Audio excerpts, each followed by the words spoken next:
Alors, la F1 réfléchit à attribuer des points pour le nouveau Grand Chelem en Formule 1.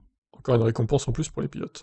Nous ne voulons pas nous asseoir sur les lauriers d'un format qui pourrait passer du classique au trop vieux, explique Stefano Domenicali, PDG de la F1.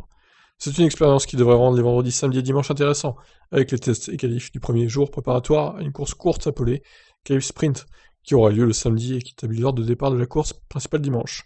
C'est une formule qui offre plus de contenu pour la télévision et qui permet aux organisateurs de distiller de l'intérêt sur plusieurs jours. L'Italien révèle un nouveau projet dans les cartons. Pour les pilotes, nous pensons à un bonus de points pour ceux qui réalisent le Grand Chelem, pole le vendredi, victoire en K Sprint et victoire en Grand Prix. En cas de succès, cela peut devenir un moyen permanent de rendre les épreuves plus emblématiques. C'est pas idiot. Alors, faudrait pas non plus que ça soit trop généreux en points. Je sais pas combien de points il faudrait mettre. Peut-être un point de plus, au pire, ou deux, je sais pas. Mais pas plus, quoi, on va dire. À noter que Dominicali redéfinit du coup la notion de grand chelem en F1 qui était la pole, la victoire, le meilleur tour en course et tous les tours menés. La pole, la victoire et le meilleur tour en course sont actuellement baptisés hat-trick.